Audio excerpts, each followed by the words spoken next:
ငယ်နာမည်ကဦးမိုဟာမက်ဆလင်ဖြစ်ပါတယ်အသက်ကအဖြစ်90နဲ့တစ်နှစ်ပါ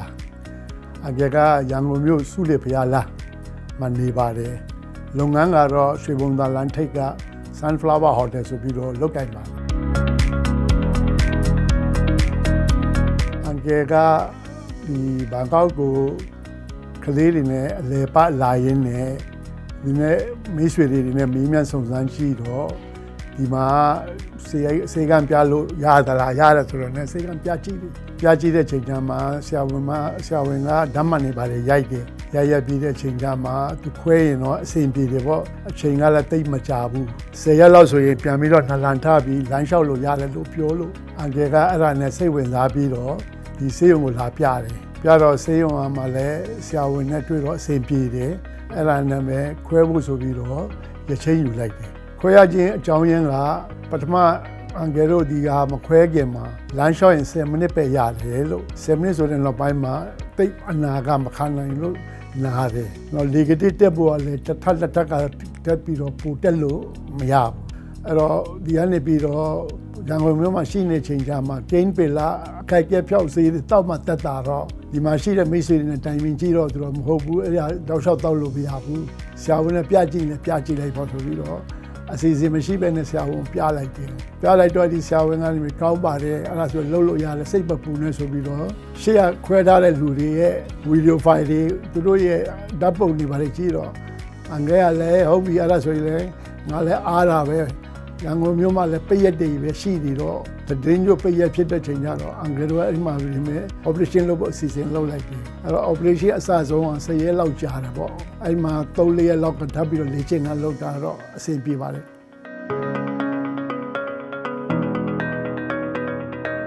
မြန်မာပြည်မှာတော့စိတ်ကပြတာတော့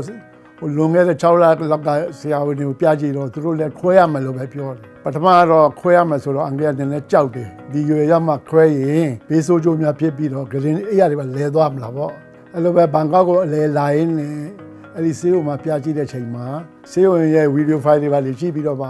အခက်အခဲမရှိဘူးအဲ့တော့ဗမာပြည်ကနေပြီးတော့ခွဲထားတဲ့ကာကရှင်တွေကိုလည်းဆွေးနွေးကြည့်တော့သူတို့ကလည်းဒါကိုလမ်းညွန်ပေးတယ်အစီပြေပါပါတယ်တဲ့ခွဲလို့ရပါတယ်ဆိုပြီးတော့ပြောတော့အဲ့မှာခွဲပြစ်ထားပါတယ်ဘန်ကောက်ဆေးရုံကလွန်ခဲ့တဲ့12နှစ်အရင်လောက်ကအန်ကယ်တစ်ခေါက်ပြဘူးတယ်ဆေးတွေပါလေလာစစ်ဘူးတယ်ဟိုတငယ်ချင်းတွေကခွဲတာတော့ကောက်ဆေးရုံမှာပဲခွဲတယ်ဆိုလို့သူတို့ရှေ့ဆရာဝန်နာမည်ရယ်ခွဲတဲ့ကိစ္စရယ်ဆွေးနွေးပြီးမှဘန်ကောက်ဆေးရုံကိုလာတာ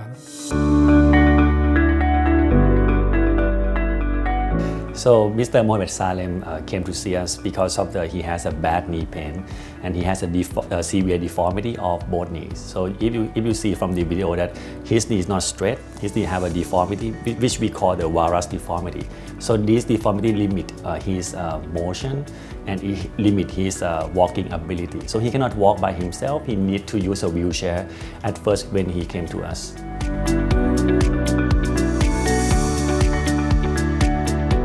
Yes, he like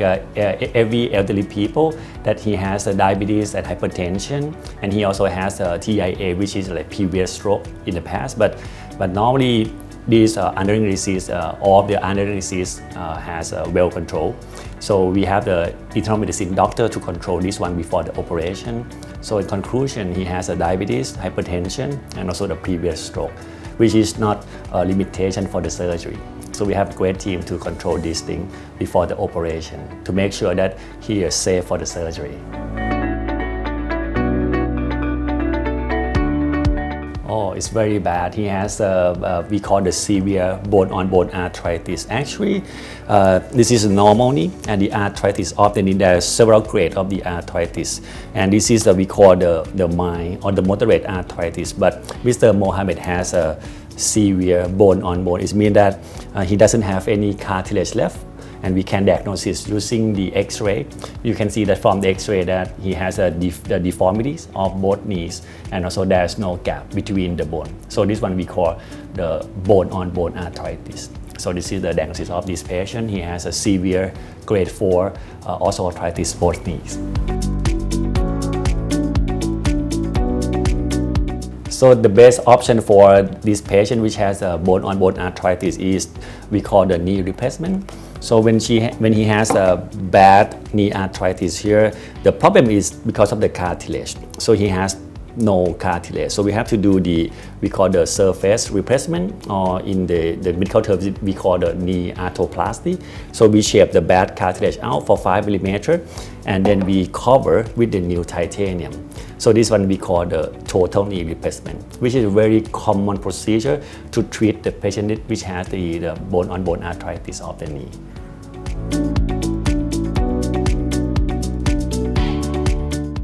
So when we discuss this one to the patient, there's several ways to do the knee replacement,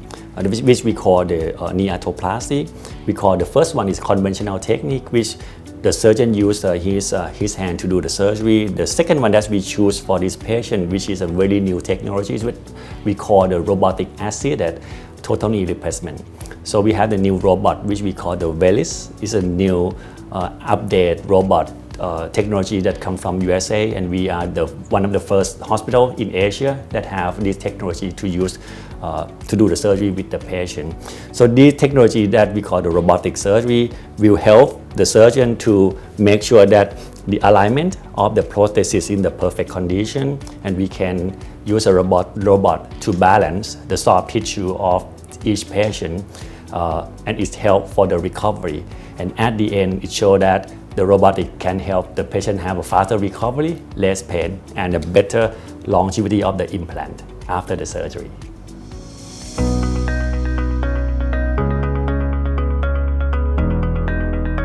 ခွဲတာကတော့အန်ကဲအနေနဲ့က8နာရီကိုအန်ကဲခါမှာဆေးတစ်ချက်ထိုးလိုက်တယ်ပြီးတော့8နာရီ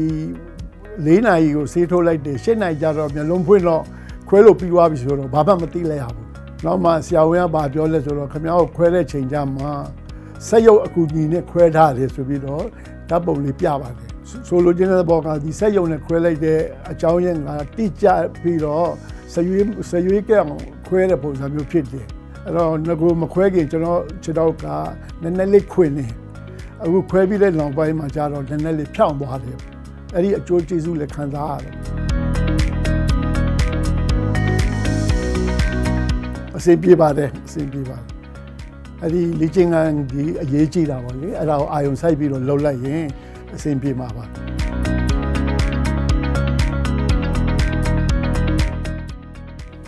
တွားလို့ရနေပြီဒါပေမဲ့အန်ကယ်ကစိုးရိမ်လို့ဝါကောမလွတ်ဘူးဝါကောလည်းပဲရှောက်တယ်လို့ချော်ကြလင်းကြမှာကြောက်လို့အဲ့တော့ကြည့်ရတာတော့ဒီနာချင်းပြူချင်းကတော့ဘာမှမရှိဘူးဒါပေမဲ့အခုလက်ရှိစေးတောက်တဲ့10ရက်လောက်ရှိနေပြီလေကားတော့မတက်သေးဘူးအိမ်သာသွားတာရတယ်အဆင်ပြေတယ်ကောင်းပါပါအားလုံးမင်းကြည့်တော့လဲဗမာဧည့်သည်တွေကလည်းဗမာပြည်လာတဲ့ဧည့်သည်တွေလည်းတနေ့ကိုအယောက်50 60လောက်ရှိတယ်တွေ့လို့ပြောကြတယ်တချို့ကြတော့ယောဂအမျိုးမျိုးနဲ့ပေါ့ကိုကြီးလာကြတာတော့တွေ့တယ်အဲ့တော့တခြားဆေးရုံတက်ဆိုင်တော့ဘာငေါဆေးရုံမှာဗမာပြည်လာတဲ့လူနာတွေပို့တွေ့လို့မြင်ရတာပေါ့လေအဲ့လောက်ကတော့အန်ကယ်တို့နေနဲ့ဘာမှတော့အမားအရွေအတွေ့အကြုံမမြင်ဘူးလေကောင်းပါတယ်ဒါသူတို့ရဲ့ process တွေရောသူတို့ရဲ့ procedure တွေရောကောင်းပါတယ်ဒီလိုမလာခင်ရန်ကုန်မြို့ဘူတော်မြို့နယ်ဒီဘန်ကောက်ဆေးရုံရဲ့ရုံးခွဲ Sea Lion Medical Group အဲ့ဒီမှာဒေါက်တာဖြိုးယူဝင်းဆိုတာကိုတွေ့တယ်ဒီဒူးကောင်းနဲ့ပတ်သက်ပြီးတော့ဘန်ကောက်ဆေးရုံအခြေအနေဘယ်လိုရှိလဲဆိုသူလည်းကောင်းမွန်ကူညီပေးချပါတယ်သူကလည်းအားပေးချပါတယ်ဘာကိုပြောလဲဆိုတော့အန်ကယ်စုံစမ်းကြည့်ပေါ့လောက်တာမလောက်တာအန်ကယ်အပေါ်မှာပေါ့ဒါပေမဲ့အန်ကယ်ကဒီမှာဘန်ကောက်ရောက်တဲ့ချိန်မှာစုံစမ်းကြည့်လိုက်တဲ့ချိန်မှာလက်တွေ့လှုပ်ထားတဲ့လူတွေနဲ့တွေ့လိုက်တော့ခွဲပစ်သွားတာ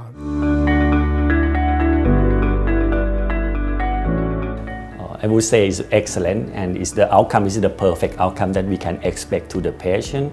because when we use a robotic surgery, it helps us for everything. The first day when we see the patient is the patient has no pain and he can walk with the walker, and he can move the leg, he can move up and down of his knee, and we have the team to help the patient stand and walk within 6 hours, and this outcome is surprise the patient. He has no pain, he can walk by himself, he can use a walker, and in the future, he can walk without any support, and he can get into the car, get in and out car, he can go up and down stairs by himself, and at the end, he can get back to work like normally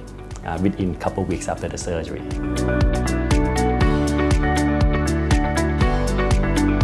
So like in every patient, in the elderly people that has several comorbidity, such as this patient has a diabetes, hypertension, and also the previous stroke. We need a good team to solve this problem. So we have a good team, such as the Myanmar medical coordinator, and we also have the internal medicine doctor to help to communicate with the patient and to solve this problem before the surgery. Because the challenge for the surgery is not only the surgery itself, but the challenge is how to make the surgery going smoothly and safely for the patient.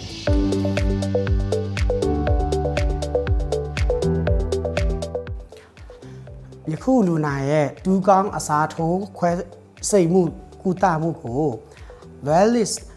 Robotic Assistant နည်းပညာနဲ့အကြောင်းကိုလူနာပိုနေနဲ့ပုံမနားလေလွယ်အောင်စိတ်ပညာရှုထောင့်ကနေညှိနှိုင်းဆောင်ရွက်ပေးခဲ့ပါတယ် Wellness Robotic Assistant နည်းပညာဖြင့်ဒူးကောင်းအစားထိုးခွဲစိတ်မှုဟာနောက်ဆုံးပေါ်နည်းပညာဖြစ်ပြီးယခုလိုလူနာကဲ့သို့ဒူးကောင်းကိုနှစ်ဖက်တစ်ပြိုင်နဲ့ခွဲတဲ့လူနာတွေမှာဆိုလို့ရှိရင်အထူးအသင့်တော်ပါတယ်ဒါကြောင့်ဒီခွဲစိတ်မှုရလဒ်အကောင်းဆုံးဖြစ်အောင်အားလုံးဝိုင်းဝန်းကူညီဆောင်ရွက်ပေးခဲ့ပါတယ် Wellness Robotic Assistant နည်းပညာဖြင့်ဒူးကောင်းအစားထိုးခွဲစိတ်မှုကိုလူနာနဲ့လူနာမိသားစုဝင်များပြီးပြည့်စုံစွာသိရှိနားလည်အောင်စိုးရိမ်မှုများရောနေစေအောင်အကောင်းဆုံးစူးစမ်းရှင်းလင်းပြခဲ့ပါတယ်ခွဲစိတ်မှုအပြီးမှာခွဲစိတ်မှုပြီး6နာရီအကြာလူနာက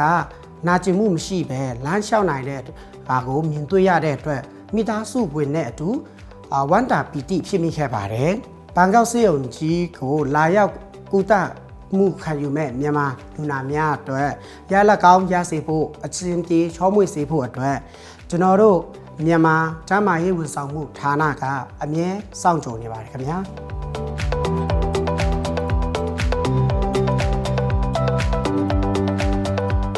မြန်မာကျန်းမာရေးဝန်ဆောင်မှုဌာနအားမြန်မာလူနာများရဲ့ကျန်းမာရေးကုသမှုခရီးစဉ်တစ်လျှောက်လိုအပ်ချက်များမရှိရလေအောင်လို့ကုညီပံ့ပိုးဖေးမှဆောင်ရွက်ပေးလျက်ရှိပါတယ်မြန်မာကျန်းမာရေးဝန်ဆောင်မှုဌာနမှာကျွမ်းကျင်ရေးချင်းပြပါတဲ့မြန်မာ Physician Coordinator 4 ယောက်နဲ့မြန်မာ Nurse Coordinator 1 ယောက်နဲ့ဖွဲ့စည်းထားသည့်အပြင်ကျွမ်းကျင်သောမြန်မာစကားပြန်အဖွဲ့များမှလည်းပါဝင်အားဖြည့်ပေးလျက်ရှိပါတယ်မြန်မာကျန်းမာရေးဝန်ဆောင်မှုဌာနမှာဆရာဝန်သူနာပြုများဟာမြန်မာလူနာများအတွက်ကုသမှုမစတင်မီမှစ၍ကုသမှုခံယူနေစဉ်အတွင်းနှင့်ကုသမှုခံယူမှုပြီးမြောက်သွားသည့်အချိန်ထိလိုအပ်သောဝန်ဆောင်မှုများကိုတာလွန်ကောင်းမွန်စွာပံ့ပိုးကူညီပေးလျက်ရှိပါတယ်မြန်မာကျန်းမာရေးဝန်ဆောင်မှုဌာနရဲ့ဝန်ဆောင်မှုများကတော့မြန်မာလူနာများအတွက်စေကူတာရမှာလိုအပ်တဲ့အချက်လက်များကိုပံ့ပိုးကူညီပေးခြင်းလိုအပ်သော appointment များကိုစီစဉ်ဆောင်ရွက်ပေးခြင်းလူနာမှတ်ပုံတင်ခြင်းအတွက်ကူညီပေးခြင်းကျန်းမာရေးနဲ့ဆိုင်သောအသိပညာပေးအချက်လက်များအတွက်ညှိနှိုင်းကူညီဆောင်ရွက်ပေးခြင်းတို့ကိုလည်းဝန်ဆောင်မှုပေးလျက်ရှိပါတယ်မြန်မာလူနာများအတွက်ကုသမှုမစတင်မီမှာစ၍ကုသမှုခံယူပြီးစီ၍ရက်ချင်းပြန်လည်ချင်းသည့်အချိန်ထိအစစရရအဆင်ပြေချောမွေ့ပြီးမလိုလားအပ်သောစိတ်ဖိစီးမှုများမရှိရလေအောင်ကူညီဆောင်ရွက်ပေးခြင်းဟာကျွန်တော်တို့မြန်မာဌာနရဲ့အဓိကရည်မှန်းချက်ဖြစ်ပါတယ်